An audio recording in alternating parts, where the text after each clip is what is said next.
Dobrodošli u našu crkvu. Bienvenue dans notre église. Ici, au cœur de Vienne. L'église est assez ancienne. Les carmélites ont commencé sa construction au XIVe siècle. Plus tard, au XVIe siècle, les jésuites ont repris cette église, et elle est restée telle qu'elle est aujourd'hui. Bien sûr, elle a été rénovée à plusieurs reprises. Cette église est connue sous le nom des églises Aemhof. En effet, elle était l'église de la cour ducale, du château qui se trouvait ici. Elle porte également un nom particulier, l'église des 9 cœurs des anges. Pourquoi ce nom? C'est un peu inhabituel.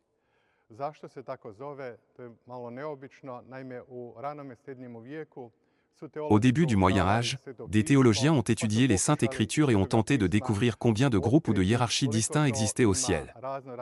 Ils ont ainsi découvert qu'il y avait 9 hiérarchies d'anges, les archanges, les chérubins, les séraphins, et d'autres encore.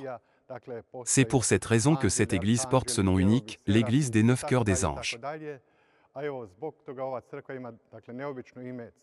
Depuis 1969, c'est-à-dire depuis le siècle dernier, elle est devenue le centre spirituel des catholiques croates dans l'archidiocèse de Vienne. Pourquoi de plus en plus de Croates viennent-ils en Autriche? En 1969, ils ont eu la chance de recevoir cette église. Depuis lors, les messes et offices religieux y sont célébrés presque exclusivement en croate. On pourrait dire que nous sommes comme toute autre paroisse, mais nous sommes une paroisse personnelle. Cela signifie que nous sommes responsables des catholiques croates dans toute l'archidiocèse de Vienne. Lorsque vous entrez dans notre église, prenez le temps de regarder autour de vous. Il y a tellement de statues et d'images d'anges qu'il est presque impossible de les compter. J'ai essayé plusieurs fois de les compter moi-même et il y en a plus de 300. Peut-être est-ce l'une des raisons pour lesquelles cette église porte ce nom. Voici ce qui pourrait être particulièrement important, à ma droite se trouve la bienheureuse Vierge Marie, et à ma gauche se trouve l'archange Gabriel, qui a annoncé à la Vierge Marie la bonne nouvelle. À cette époque, de nombreuses femmes espéraient, peut-être suis-je celle que Dieu a choisie. Et c'est l'ange Gabriel qui lui a apporté cette nouvelle.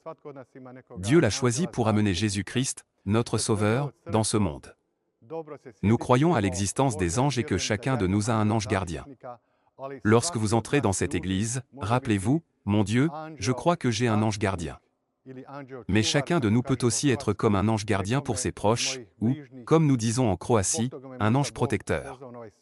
Peut-être que Dieu m'a appelé dans ce monde pour être là pour quelqu'un, pour le protéger et le défendre au nom de Dieu. Lorsque vous entrez dans notre église, allumez une bougie à l'entrée ou pour quelqu'un que vous pensez avoir besoin d'un ange gardien. Ou pour vous-même, afin que vous puissiez être un protecteur sur cette terre pour quelqu'un, pour le protéger et le défendre au nom de Dieu, merci.